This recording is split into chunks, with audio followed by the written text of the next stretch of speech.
Hello, it's Wednesday and it's time for Pop and Politics. We are talking about the latest in hot topics, news, and entertainment. I'm KJ, and let me introduce you to the rest of my co-hosts. We have Shelly E, we have Yana, and Colleen.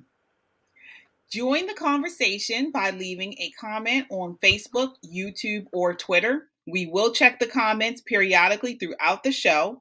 And don't just comment, subscribe. Subscribe to our social media so you always know when we post new content. Check us out on our website at www.metroconservativemedia.com for up-to-date information. We are a necessary voice in news and entertainment. All right, ladies, let's set it off. So we are starting off with right out the gate with Marilyn Mosby. So she did a press conference today here in Baltimore in regards to the University of Maryland. So again, on today, she released data on racial disparities in the justice system. According to news release published by Mosby's administration, America is the largest jailer of people in the world, with Black people imprisoned at nearly 5 times the rate of whites. In Maryland, African Americans make up 31% of the state population, but make up 70% of the state's prison population. So she says here, while I'm pleased that the report concludes that there is little evidence of overarching or systemic patterns of racial disparity in the prosecution of felony cases by my office, I am troubled by the overrepresentation of Black people in felony cases. So this is what she was talking about today. So I want to get your thoughts on this. Did you guys get a chance to see the press conference? She actually did one today and yesterday. Mm-hmm. Yeah. So what are your thoughts, Shelly? I'll start with you. I think Marilyn Mosby has been seeing a PR agent because her tone and demeanor look like she has gotten some training to be a little bit softer and friendlier with her audience and the public. So sum it up to say she's phony. Yeah. That was definitely something that I saw. When you put what she looked like today versus what she looked like when she did the press conference for her indictment, and then the press conference talking about the Hogan administration, pretty much all of previous press conferences, there was a drastic change. Mm-hmm. There was no more of this, jumping all over the place and just very in your face and just very aggressive. Today, not even this. Very soft spoken. She was very, just totally different. So I guess this is something that she's trying as far as her publicity and how her public image has been seen, because she hasn't been doing well in the polling. I guess we won't see her do this anymore. Oh gosh, yes. So Shelly is referring to, I think it was a couple summers ago. She gave summer. Oh, was it last summer? Mm-hmm. Okay, she gave someone the finger. So she's always come off as this kind of aggressive, in your face, hard hitting prosecutor. The crazy thing about it is her work has never come off like that. So did you get a chance to see the press conference, Yana? Yes, I did see it, and I do think that she is using this time and now this study that she's referring to win in the court of public opinion. So there are these allegations that we know of fraud on her, and now she wants the public to like her. So she used that time to talk about her accomplishments and how she cut down the number of incarcerated people in Baltimore, because she cut down on the nonviolent offenses. She's not prosecuting the nonviolent offenses, but at the same time, there's been a rise in murders and injuries by a weapon in Baltimore. So she's not mentioning that, but she just wants to appear as someone who cares about Black people. So she just wants people to like her and not believe the allegations that are against her. Yeah. She basically, she talked, the entire press conference was about the things that she did not prosecute. So that is what she made a key point. She talked about why she didn't prosecute and what she didn't prosecute. And so that's what I find kind of troubling and puzzling, because aren't you there to prosecute? So is this what the public wants to hear? I want to get your thoughts on this, Colleen. Is this something we want to hear in Baltimore City, where we see people, innocent people dying, victims, children, women? We see this throughout the day. Crime is on the rise. Crime is spiking. Do we want to hear about who you are not prosecuting? Right. I did notice that too. I was pretty shocked that she was talking about the job that she wasn't doing. I was like, wow, keep going, you know?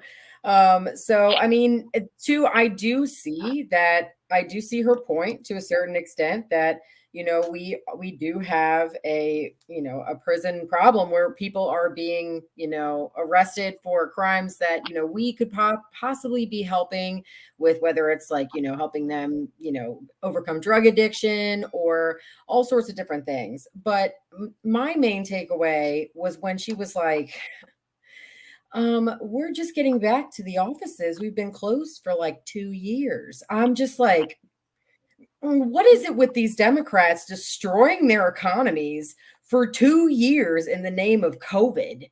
And then saying they're blaming crime rising on that, blaming everything in the world on it. Like, lady, we all moved on maybe like 9 months later, solidly. Americans were kind of like, okay, we should start getting back to normal now. But I mean, 2 years to be like, you haven't been in the office, in the actual physical court offices for 2 years, that's outrageous. I mean, what kind of priorities does this woman have? And to the fact that you said that she was doing well in the polls just shocks me. I'm just like, what is it going to take for Baltimore to realize that maybe we need some change, you know? Well, she's not. I think she's taking a plunging in the polls. Oh, okay. I thought you said she's so. I was going to say, my goodness, I was shocked. But yeah, so I mean, that comment about, oh yeah, we're just getting back to the offices. I'm like, what? That's just amazing to me. 2 years, like, that's wow. True. And that's something I want to point out. Something you said, Colleen. Let's talk about what she did mention about this report. So again, she mentioned that she says, I have long recognized the racial inequities that permeate the criminal justice system in our city. That is why I have implemented widespread reforms that reduce systemic racial disparities and allow us to focus on serious offenses to ensure justice is applied fairly, regardless of race, to everyone. So I don't understand this, and maybe you guys can help me. We live, and I believe if it's not the most Black populated city, it's one of the largest Black populated cities in America. So who are we going to arrest if you have a city where the majority of people are Black? What disparity is she talking about? If the city is made up of Black people, of course you're going to have more Black people arrested. She uses the word overrepresented in the prison population. What does that even mean? Overrepresented? Like, no, there's more of them. That's what it is. That's just like they're using these words that kind of like confuse, I think, the people, you know, who may be listening to her, thinking that maybe there are kind of like a more balanced or more diverse population in the city, and then the prisons happen to be all Black. So, you know, she's speaking to probably people who not really thinking, not really analyzing what's going on in Baltimore. They don't live in Baltimore, and so it's just playing on people's psyche. It is, and not only that. And I looked up some data because I wanted. And let me tell you, before I go through this data, as you can clearly see, I am a Black woman. I have been born and raised in Baltimore City. So when I go through this data and I see it, I don't like it. I don't, you know, it's not something that I get off on to go through these numbers that are so abysmal and sad, but it's fact. It's true. And when she goes out here and she puts out this false narrative, it really upsets me, because to me, it's a slap in the face of Black victims that have been murdered, that have been accosted, that have been raped, that have experienced trauma in the city. Now, these are national numbers, but it pretty much is the same. you have Black male teenagers are 9 times more likely to commit murder than a white male teenager. And almost always the victim is a young Black male. Of 400,000 annual non-homicide violent Black versus white versus Black crimes, 80% are Black perpetrators against white victims. So we already know a cop is 18 times more likely to be killed by a Black male than an unarmed Black male is to be killed by a cop. Blacks are 13% of the population and kill 2 times as many whites, and over 60% of the population kills Blacks. So even though we are a smaller proportion of the population, we commit a large amount of the crime. When I say we, I mean Black people. Right. So these statistics are just, this is the way it's going to be. What are you going to say, Shelly? So, and that's the key. Like Yana mentioned, she uses the word overrepresentation, but they never say compared to their percentages of the population. That's what they're really talking about, because she mentioned that she was upset about the Black people in the crime system. We're upset too. What question should she be asking is why are Black people committing these crimes as much as or more than other groups? That's one question she should be asking. Another question or another challenge I wish someone had mentioned to her was that she's upset about the racism or the racist system. Well, guess what? As a Black woman like you, KJ, born and raised in Baltimore City, I'm upset about the racism. And guess where the most racism is? The Black on Black crime. Black people murdering Black people. Does that classify as racism, or does it not matter because we're the same skin color? She's a bunch of crock, okay? She's a bunch of crock, and she only cites these statistics from Johns Hopkins. She never uses any other policy paper that has researched or even contradicts or even presents an oppositional opinion to her data. She only uses this data. And these press conferences, you better believe, are 2 press conferences that she is using as proxy campaign statements. Absolutely. Absolutely. And it's sad because she keeps pushing this racial narrative, as many of these social justice prosecutors have done across the country. They did this. Look at what Jussie Smollett. Now, who is more guilty than him? And they tried to push this with a whole racial situation. We'll talk about that a little later. But it does our community a disservice. Absolutely. It doesn't get to the root cause of the problem. Right. And her not doing her job. I was going to say that as well, that basically she's saying instead of fixing the crime problem, we're just not going to record the crimes.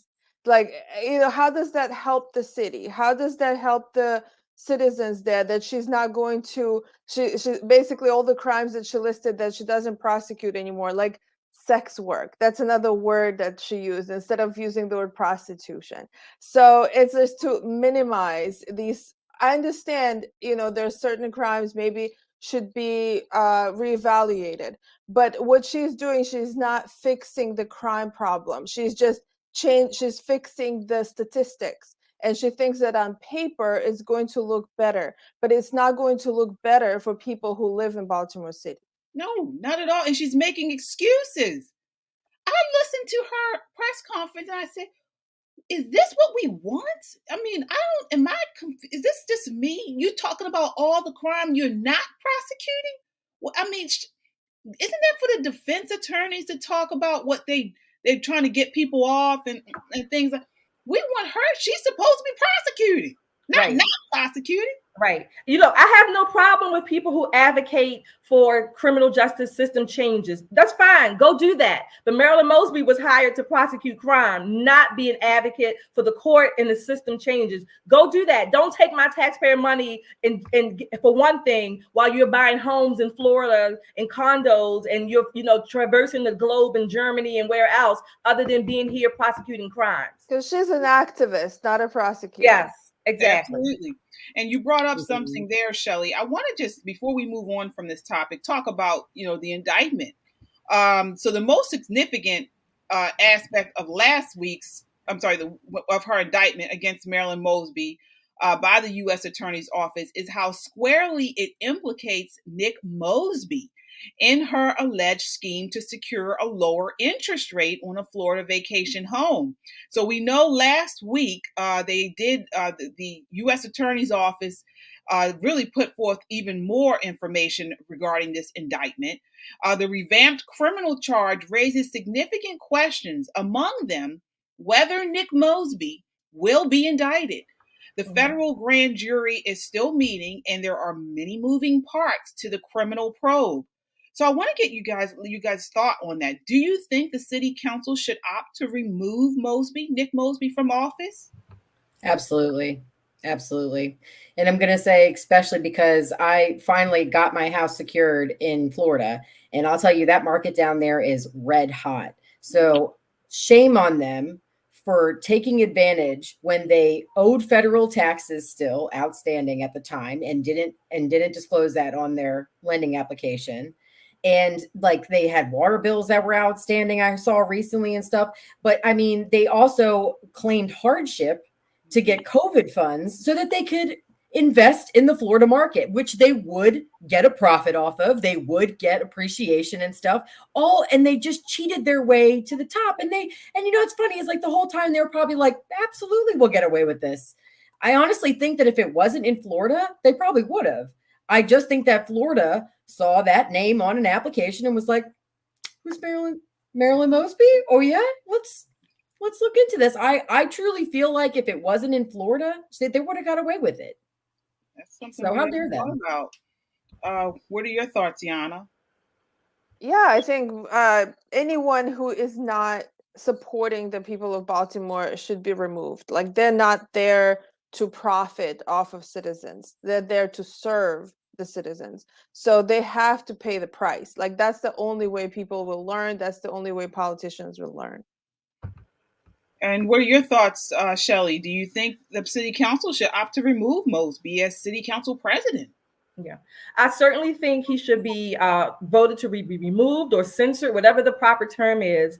And I think that with this superseding indictment, I really do now more than ever. Initially, or up to this point, he may not have been charged, but I think there's a high likelihood that he may be charged along with his wife, Marilyn Mosby.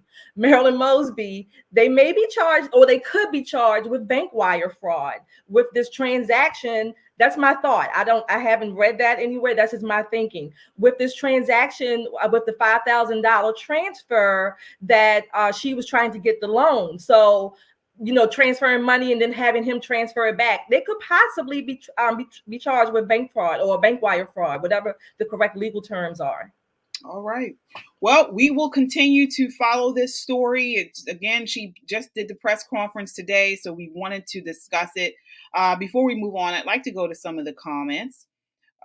So let's see here. We have Taylor, how is your reputation ruined? Okay. People love the victim underdog narrative. Okay. So we have here that. Let's see here. Taylor, Mosby should not even campaign to run again because it would be a waste of her money. Her reputation is ruined. Okay, so that's what they were responding to. All right. Abe, the criminal justice system is a black hole, a gaping black hole, Abe. Absolutely. Let's see here. Ian, all the crimes against Asian people are committed by black people. Not all, but some. But that does not fit CNN and MSNBC narrative. Yeah, that's true. There were a lot of African Americans who did commit Asian hate crimes, but they tried to paint it as this white, people committing these Asian hate crimes. That's why they don't talk about it much anymore. Yeah, and it's still going on. It's still going on, but guess what? Trump's out of office, so they don't have something else to pin on him. So let's see here. Okay. All right. So again, thank you so much for commenting. As you comment, please share this video on Facebook or YouTube. Share the link so that people can join the conversation. We will check the comments periodically throughout the show. And don't forget to subscribe. If you like what we're doing, if you like listening and hearing us talk, Please subscribe to our social media and our YouTube so you also always know when we post new content. Check us out on our website at www.metroconservativemedia.com for up-to-date information. Again, we are a necessary voice in news and entertainment. All right, so we are moving right along to Jussie Smollett. So, as you guys know, Jussie Smollett was sentenced to jail. He was sentenced to 150 days in jail last week. So this stemmed from a 2019 where he claimed he was attacked by two masked men who he believed were white in the city's downtown area, so downtown Chicago, 2 a.m. He alleged that the pair placed a rope around his neck, poured some unknown substance on him, and made homophobic and racist comments. You can't have it. You have to say homophobic and racist. Okay. So the black man, who is gay, reportedly claimed that they said this MAGA country during the confrontation. So he was finally sentenced. Well, today he is out. He has been ordered to be released from jail. It came out today. The order entered on today. He states shall be released from custody upon posting of a personal recognizance bond in the amount of $150,000. The court granted a motion made by Smollett's attorney to delay his sentence and grant him bond until their appeal of his conviction has been decided on. So part of the reasoning listed in the order is that the court found it would be, and I quote, unable to dispose of the instant appeal before the defendant would have served his entire sentence of incarceration. So he is out. One thing I want to focus on regarding this Smollett, I can't stand him, and I'm so upset that he's out of jail, is why did he do it? So how have we created an environment where someone would think that a hate crime hoax would bring about notoriety? So I want to start with you, Shelly. What are your thoughts? Well, he is a case in point as to why people do this. These people who claim to be victims of everything, and let me say this, there are victims, legitimate victims of crimes and other acts, heinous acts, whatever. But this is why people do it, because of the popularity, the news media, the fanfare that they get. They don't get any consequences. I say that this idea of victimology or victimization has its beginnings with Al Sharpton, Jesse Jackson, because they benefited from it. They told people and showed people how to shake down corporations primarily to get money for being or claiming to be a victim. All right. What are your thoughts, Yana? Why would he do something like this? Why would he make up this? Because this wokeism, it basically elevates the weak. And it does stem, I have to say, in that Marxist ideology that it's the weak that band together, and when they band together, they can have power. So this is what they're doing. So it actually makes me think, when I was thinking about it, it reminds me of Rachel Dolezal, actually, when she actually benefited so much by pretending to be a Black woman, and then she actually had a hate crime hoax as well. She was saying that somebody was sending her racist letters, and that's actually when it kind of like caught the new attention of the news. That's when the whole story came out that she wasn't even Black. So, but she couldn't cash in on this victim status because she was revealed not to be Black. But in case of him and him being Black and gay, like he was hoping that it was going to help him. And at this point, it doesn't even matter if these people lie. It seems like to them, it's like, even if I lie, I'm still a victim. That's how they treat it. Yeah. Now, what are your thoughts, Colleen? Why would someone create this hoax and in hopes of getting some type of popularity? Why is this even a thing now? So the FBI actually has white nationalism or white supremacy as a like domestic threat in America. So when your own FBI is spending taxpayer money and time and spending and ensuring that the media is hyper focused on cases like Jussie Smollett, Bubba Wallace, and other, hate crime hoaxes, I mean, it's gonna perpetuate this narrative that there is, racism is a serious problem in America, because that will keep us divided. So that needs to keep going in order for them to, keep spending our money and putting us in more debt and starting wars. And the only way to do that is this lie that white nationalism is the number one threat to America. So they need a good Jussie Smollett once in a while. I mean, the media was in lockstep with him. They were like, how dare you not even believe him, So they were right in lockstep with him when it first went down. So it was totally a plot. Yeah, you're right. And for the record, again, I've said this earlier. I don't know if you guys can see it. I don't know if when you listen on Spotify or Apple Radio, Apple Podcast. I am a Black woman, and I am not afraid of white people. I am not afraid. Let me tell you, I'm not afraid of white, Asian, even Black. I'm not afraid of Black people. So to have this is crazy to say that white nationalism is a serious threat in America. And especially in downtown Chicago. Right, exactly. I mean, but this is what they do. They push these narratives that are false, that are incorrect, and then they actually get it in legitimate law and procedure. I mean, to have it already listed on the FBI, I mean, this whole thing, it legitimizes it. Can I also say that they just passed an anti-lynching law? Lynching was already illegal. You would ultimately, I mean, in most states, you'd probably get the death penalty if you lynch somebody in most states. But now this actual new law only gives you 30 years.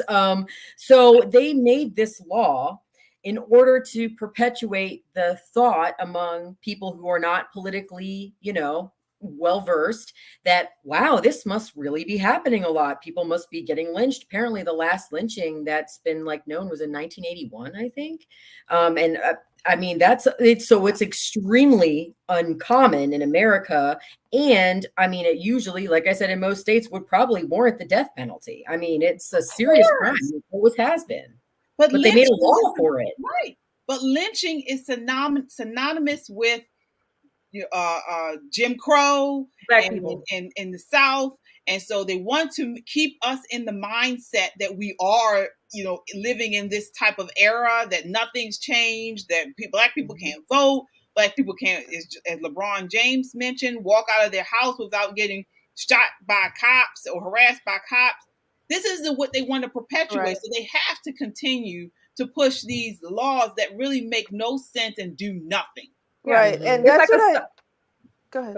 It's like a self-fulfilling prophecy. So you have to create the environment. And a lot of this comes from the media as well, because the media will not do its job. You talk about Jenna 6. That was, I forget what year that was, the Jenna 6 gang and all these other hoaxes with nooses. A lot of them are geared towards making Black people look as if white people are still coming on their lawns, burning crosses with sheets on their faces. So this is partly to blame from the media as well. If you don't create the environment that make the people can think that they're victims, then you have nothing to convict. You have nothing to put on the FBI list.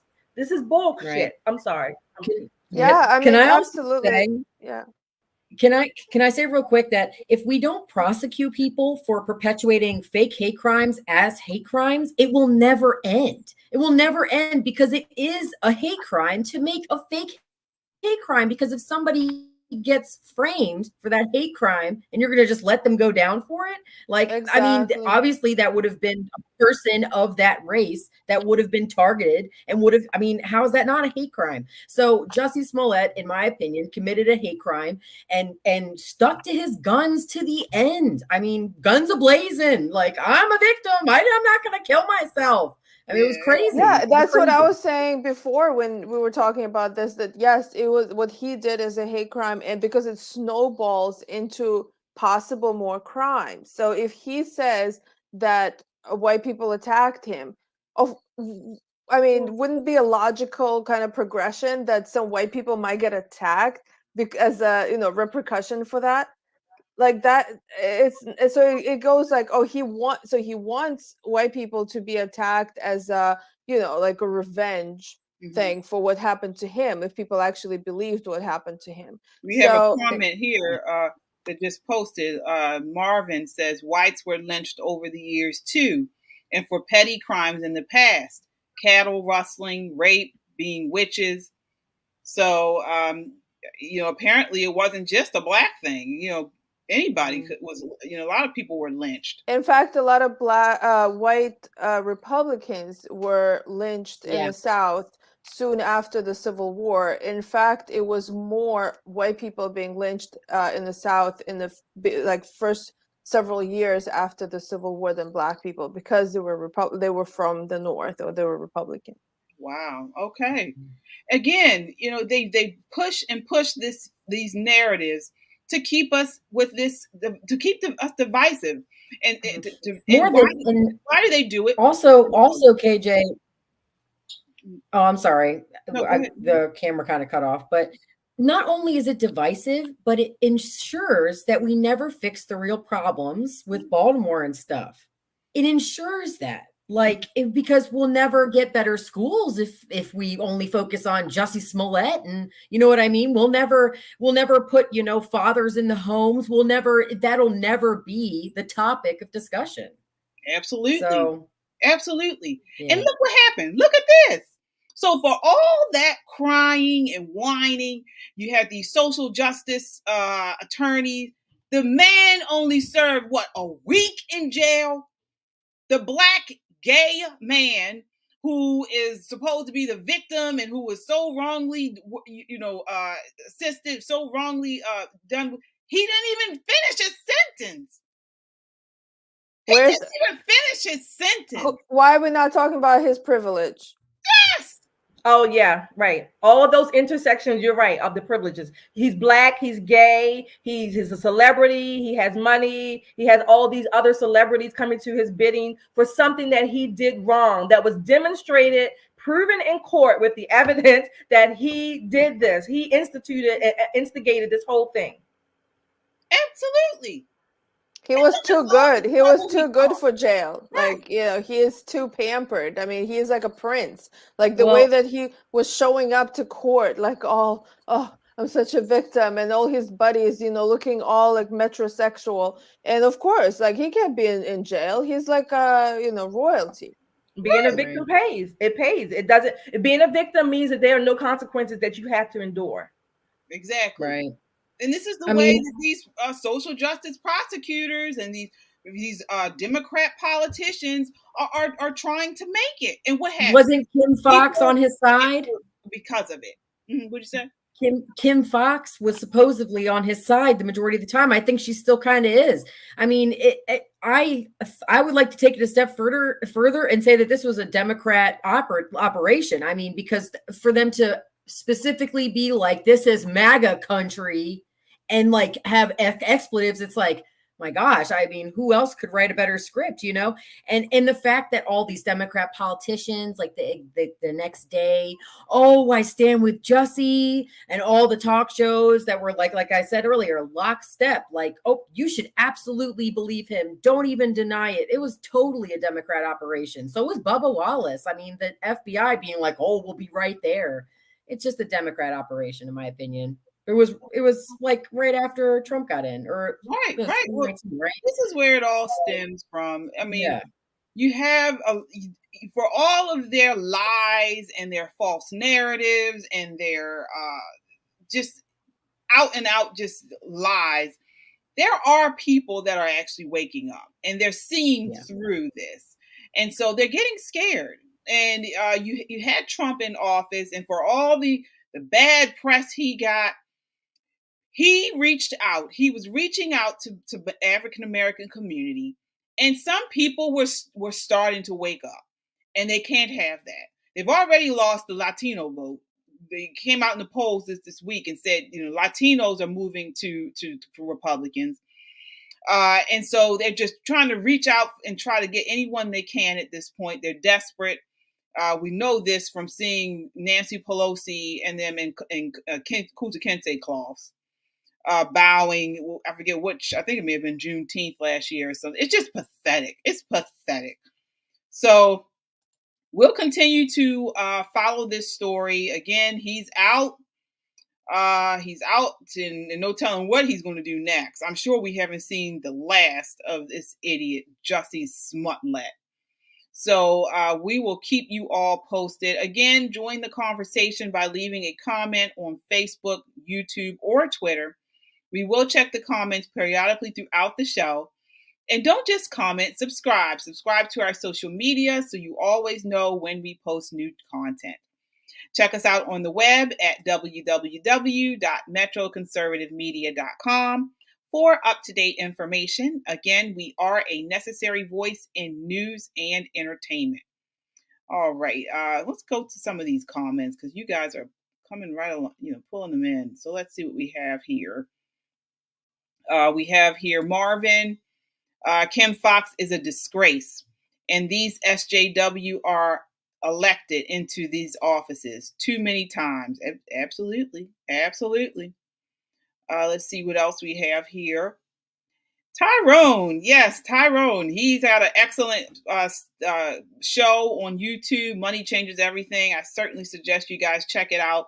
He says the most insidious aspect of this is if there'd been two random white guys apprehended, yes, Smollett would have let them rot in prison. Absolutely. There's so much that could have happened and has happened because of this man's lie. He should have served more time. He should have served his full time. Yes. It's disgusting. I'm so upset about it. Let's see here.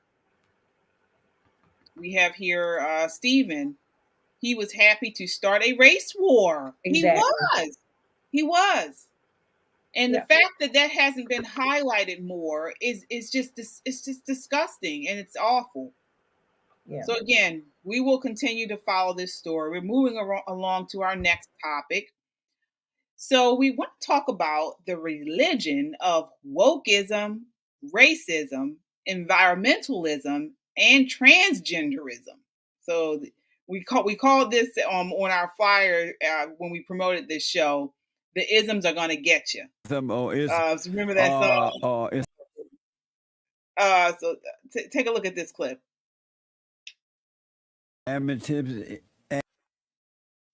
Homophobism, that be that-ism, or Islamophobism, anti-Semitism. No isms. No ism. Okay.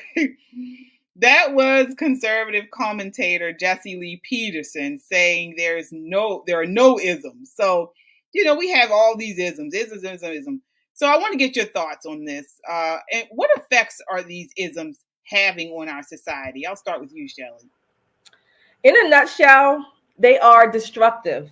They are destroying our society. And I'll say why. One reason is that when as a society collectively, when we replace the Judeo-Christian principles and values that our country was founded on, we're going to replace them with something else. And these isms are filling in that vacuum, and they are destructive. They're not building up families. They're not building up schools and good people, good young adults to become functional adults. They are destroying society.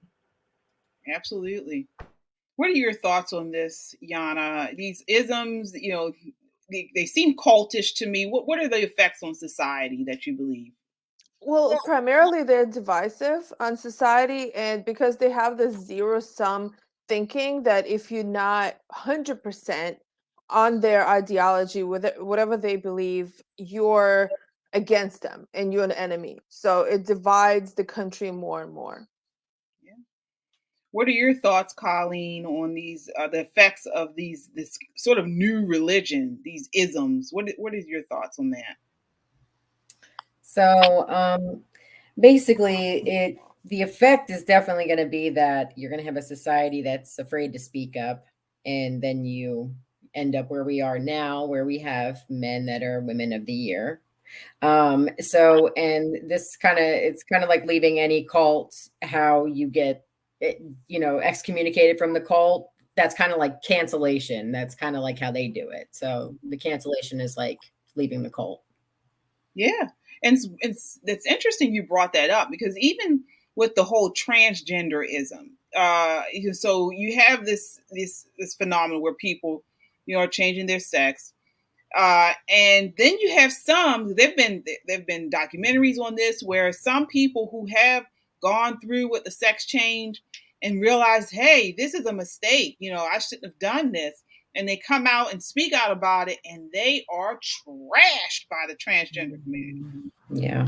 It's the worst thing.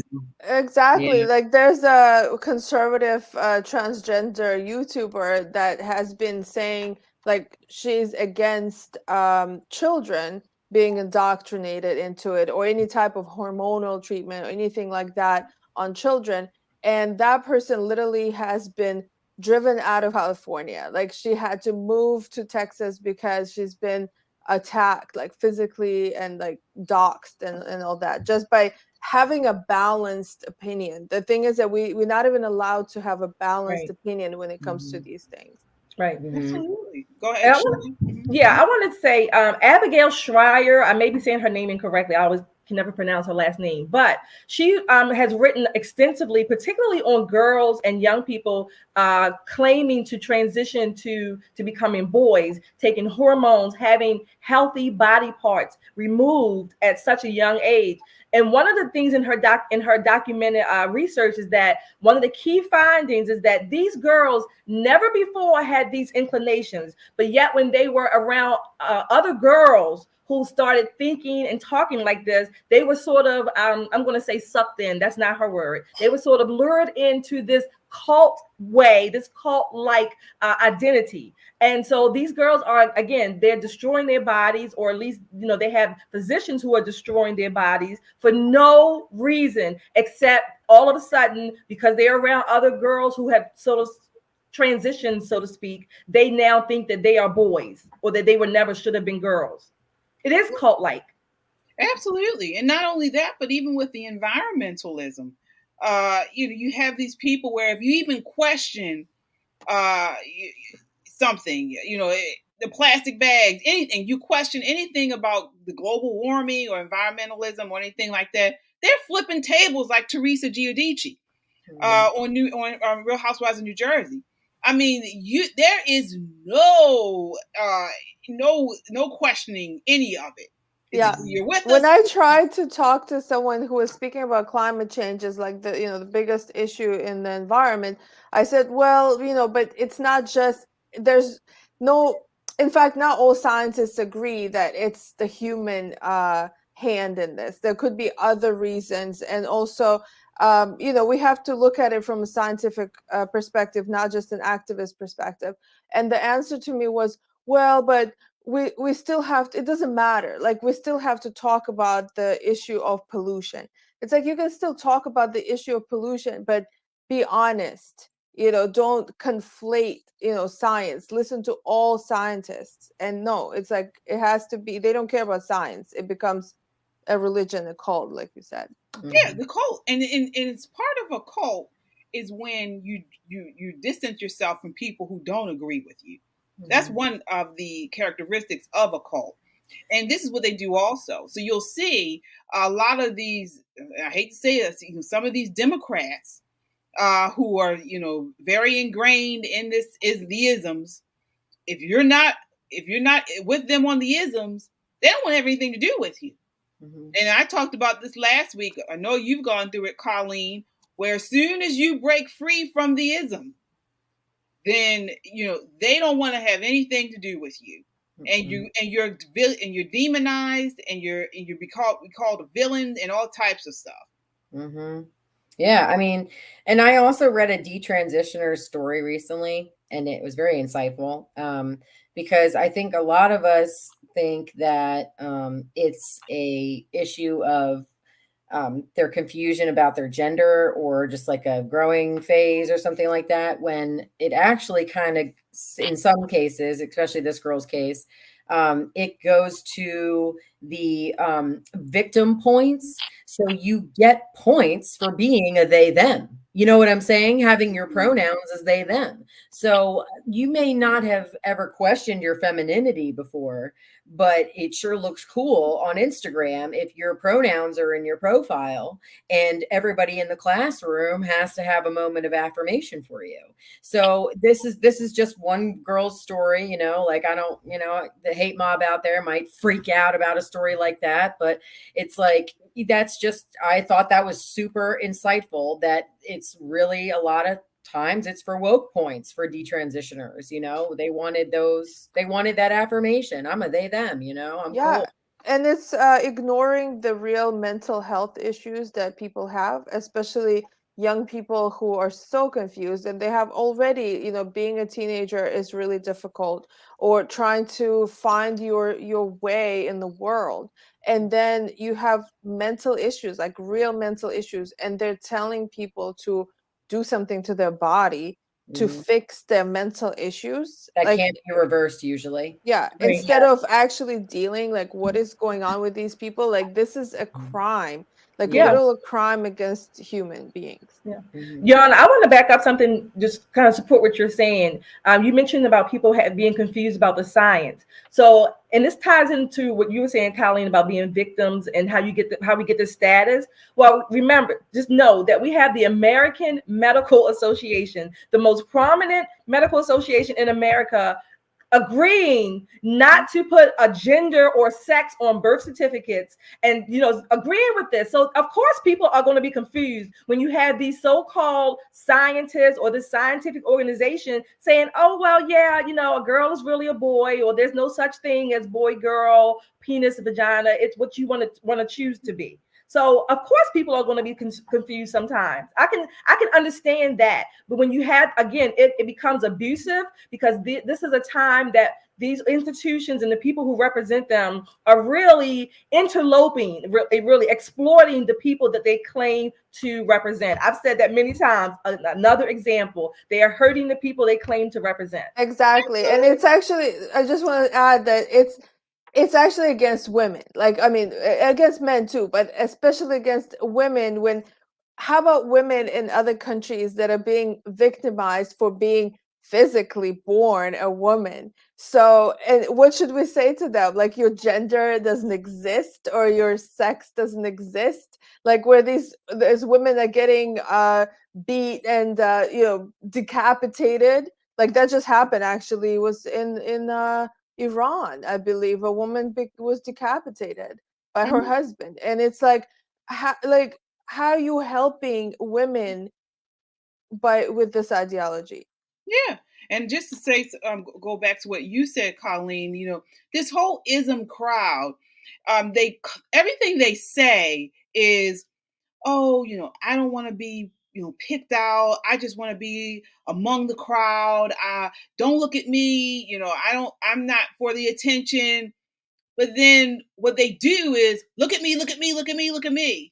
The whole pronoun thing, with this whole racism, dividing people by race and all this. Everything that they say is attention grabbing. Everything they do, I would just say, is always attention grabbing. But then they say that they're not seeking attention. Same thing with this whole transgenderism, all the isms.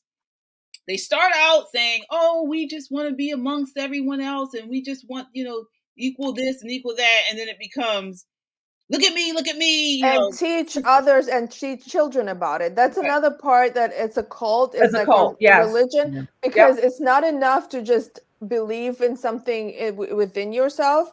It's also teaching others, and they want to specifically target the youngest. Right. That's very cultish. Yeah. Yep. We'll go to the comments here. So let's see here. We have uh, Marvin Phillips. So he says here, and I've got younger family members who were indoctrinated through college groups and friends using those cis pronouns to speak. Right, I know. I'm still praying for them just to fit in, and these politicians and social media sites make it worse. Yeah, that's true. I remember I was at a work event, and we were split up in groups, and it was like I was in a group of four, and I think it was me and two other women and the guy.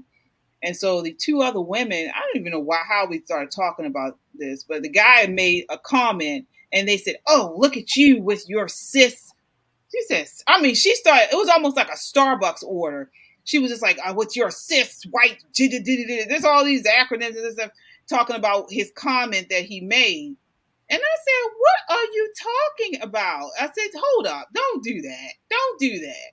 You know, but they try to categorize people and box them in with whatever they say. You're categorized, and this is who you are. It's crazy. It's Crazy. demonizing. They're demonizing these people. And when they get enough power, they will do something that we can't even imagine.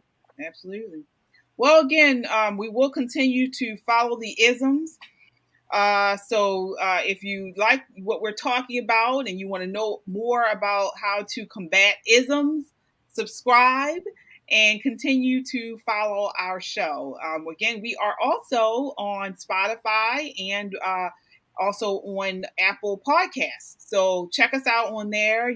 Please subscribe to our channel. You'll find us at Pop and Politics.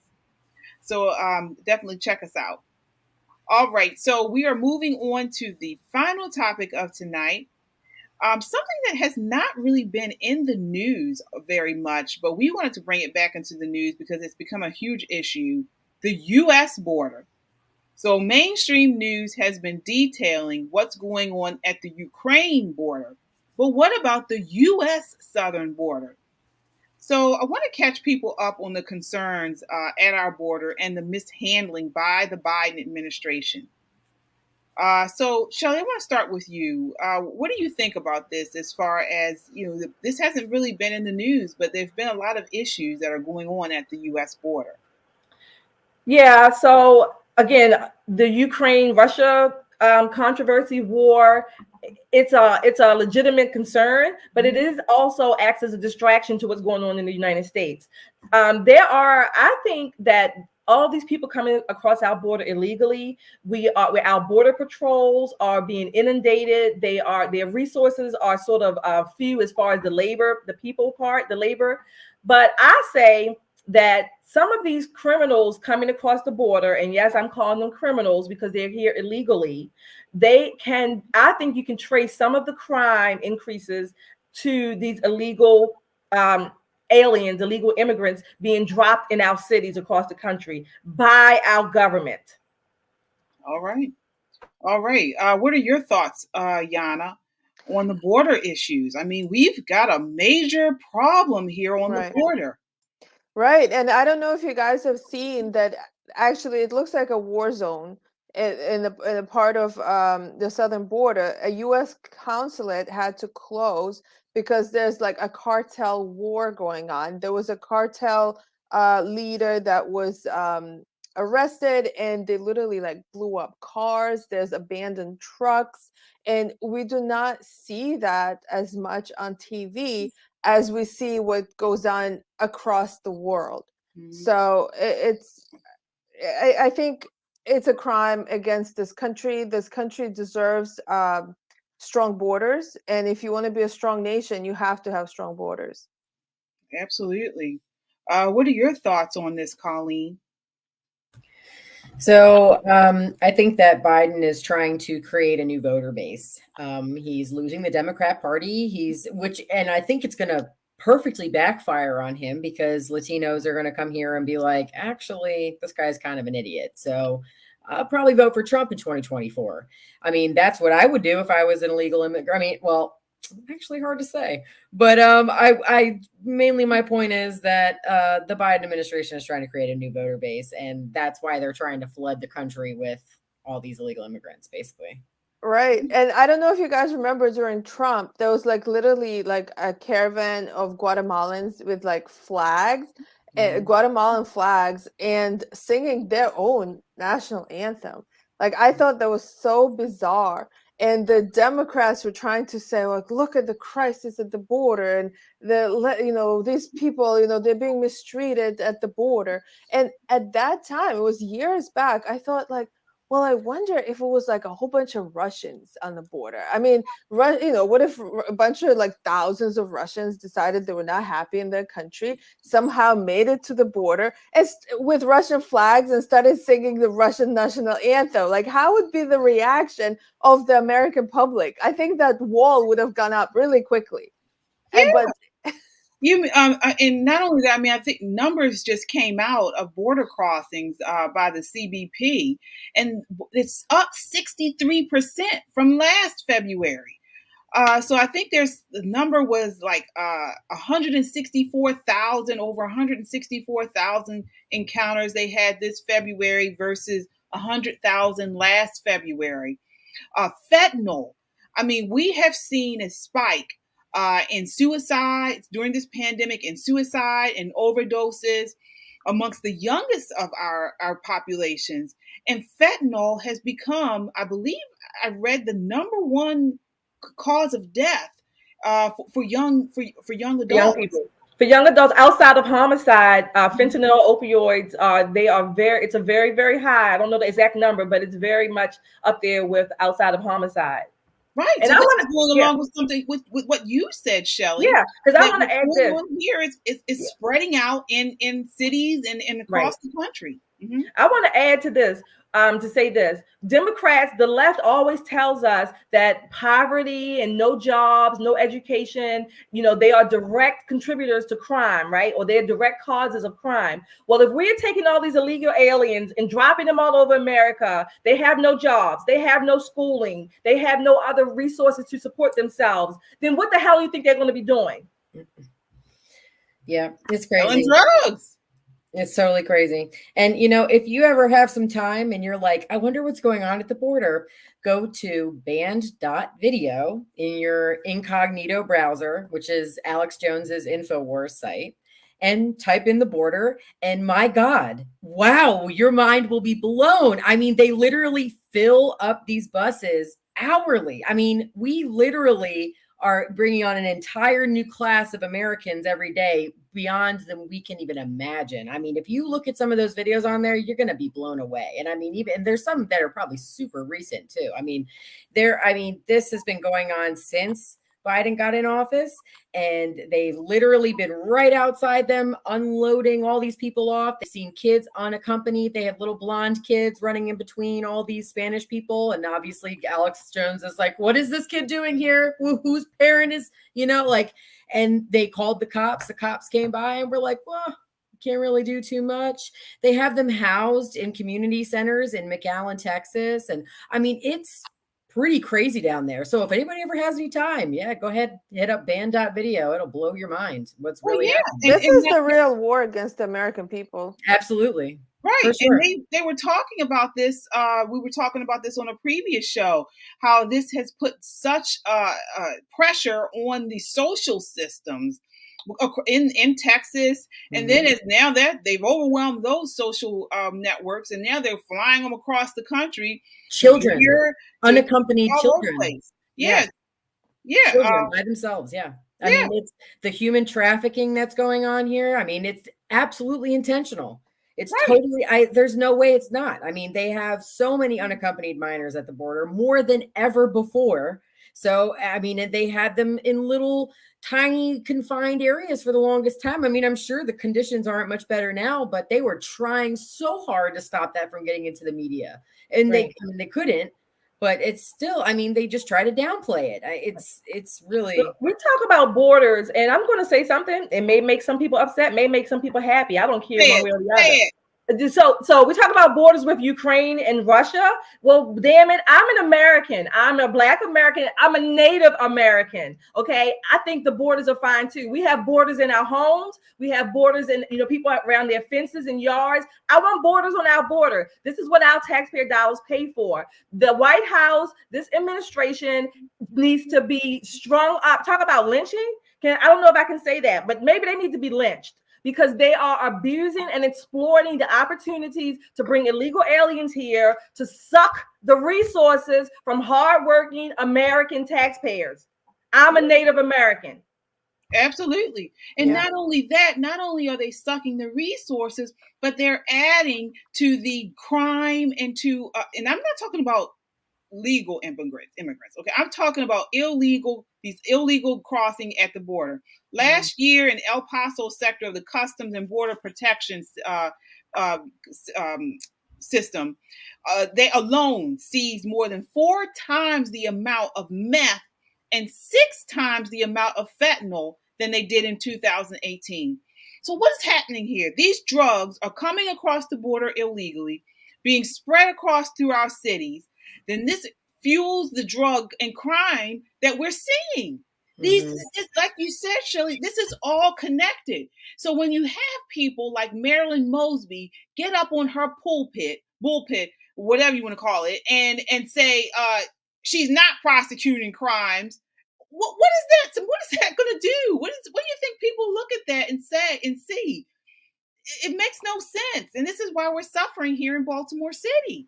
And another thing is like, I mean, I'm not going to speak for everybody who shows up at our border, because I certainly don't know everybody's story, but I will say that the majority of the people are not fleeing war-torn Ukraine. They are coming from Mexico, and they're seizing the opportunity of the Biden presidency. I mean, they're not looking for asylum in all these cases. The majority of the time, they're just taking advantage of the administration. They're not seeking asylum. So you would catch me I'd be singing a different tune here if these were refugees from war-torn countries at our border. We'd be having a different discussion, but this is not the case at all. I mean, a lot of the times they're usually like able-bodied men, you know what I'm saying? Like, and it's like, they'll come over here with children by themselves and say that the woman stayed behind. I'm sure she did. That's not your kid. You know what I'm saying? So it's like, that's the worst part about all this is it's not, oh my gosh, these people are fleeing these terrible circumstances. I mean, in some cases that may be the case, but the majority of the time that's not the case. So Biden, there are some, because I do know, was it Guatemala? I believe they come there for sure.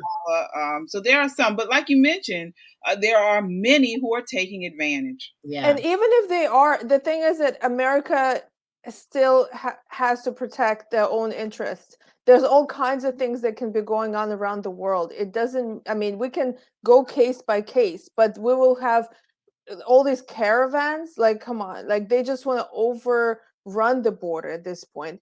And another thing I want to mention is that Biden has approved a spending bill that includes $13.6 billion to the Ukrainian government right now. So they have enough money to protect some other country across the world with a very controversial situation right now. Not everybody agrees with what really going on over there. But what the stuff is going on in the southern border, oh, we don't have enough funds, or no, we're not going to do that. We're just going to let it be open. I don't want them to have resources. I don't want them to spend money, American money, on the illegal aliens. I want them to, when they come over, I want them to take them right back. So that's what I want. And I want them to finish building that wall. Granted, I don't want even the illegal aliens, I don't want them hurt or murdered or harmed. That's not what I want. I want them to be transported right back over the border. And a lot of those immigrants on the border, they actually got residency in Mexico. Pretty much all of them have legal residence. Like, Mexican government allowed them to stay in their country safe. That was Trump's policy. Well, it's an incentive. I mean, the reason why we see that they're spending money on the Ukraine border, and Democrats are spending money on the Ukraine border because it's Democrats. Well, it was Republicans too, though. But but Republicans did want to spend money on the U.S. border, and the reason why Democrats don't is because this is an incentive. They're already, look at what they did in New York, where they've passed laws where you don't have to be a legal citizen to vote in local elections.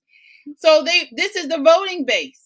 They're trying to turn these people with the mail-in voting, with these what do you call it, where they get these massive ballots and ballot harvesting and all of that. They're taking advantage of these people who come over here and can't speak the language and don't have citizenship, and they're trying to turn these into votes, whether it's a legal vote or an illegal vote. So this is what it is. It's clear and simple as it can see. I mean, when footage was coming out of them sending illegal aliens all over the place with envelopes of cash, I'm just like, my goodness.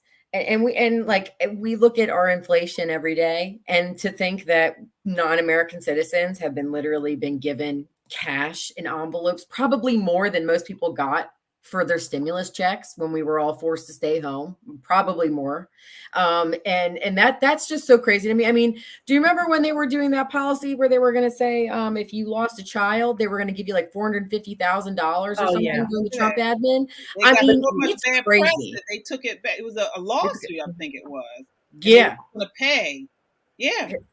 Crazy. Look, I didn't get, Colleen, to your point, I didn't get one stimulus check, not one. Okay. But yet I got a tax bill though coming. I got a tax bill coming, but I didn't get one stimulus check. But yet my taxpayer dollars have to go to pay for everyone else's, particularly illegal aliens in this context, all of their needs, whatever. I have needs too. I have a family. I have, responsibilities. I would rather have my money in my pocket. Right. Exactly. Well, and I mean, and to be honest, they do ignore the bigger problems in South America. Like, in order to really fix the border problem, you should want to make South America great again, is what I always say. They need to make South America great again. I mean, they really need to fix the cartel problem down there or figure out some kind of deals. I mean, we should really strengthen our relationship with our border countries so that people aren't fleeing here, and that we can do better trade deals with them to help their economy. So like, I always felt like we should have better, like just a more strengthened relationship with our countries to the south of us. I mean, that I feel like that would help our border problem. Fences build good relationships with neighbors, with families. The doors and fences help to strengthen a lot of relationships. Right. And of course, I would want them to be more prosperous for trade, and then also so that not everybody has to come to America. I mean, in order to afford America, people have to come in at a rate that we can we can adjust our budget accordingly, and now it's just over flooded. So it's because it's too easy. It's becoming way too easy to get into America. There are other countries where people can go. Maybe it's not exactly the same as America. Like, I know that even in Mexico, in certain places, there's a labor shortage. They're looking for people. There are illegal workers in Mexico right now, like, that do not have Mexican residency, but they get hired because Mexicans don't want to work. I don't know. That's just bizarre. Another thing I heard is that there are Russians and Ukrainians that are now going to Mexico so they can go into, they're traveling. They're from America. Maybe they have a visa or whatever, and they're buying cars over there, and then they're driving to the border and claiming asylum. Like, it just means that everybody is using that border as a way to get into the United States. Absolutely. What kind of who's here? I mean, that's what I would do. If I was a Ukrainian citizen right now, I'd be like, how are we getting to America? Yeah, you're not even just Ukrainian. If I was Iranian, Afghanistan, anywhere, I would do the same thing. I actually knew a Ukrainian person this years back that swam across the river from Canada and got into the United States. Yeah, he swam across and he remained here. I think he's probably still here. Wow. Well, we will continue to follow that. I mean, like I said, it's not in the media, not in mainstream media. The border is a long and lost and forgotten area. So everything's about Ukraine and Russia right now, but we do need to put this in the forefront and highlight it. So again, this brings us to the end of the show. So again, thank you so much for watching. Continue the conversation by checking us out on YouTube, Twitter, Facebook, and Instagram, and subscribe.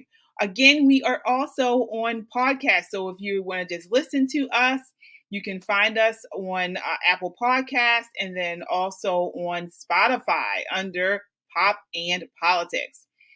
Again, we are providing up to independent media, and each time you subscribe, it helps our voice become that much stronger.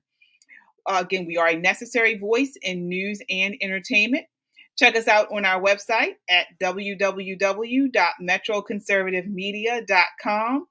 We look forward to seeing you next week. Until then, count your blessings and live a life of purpose. Good night.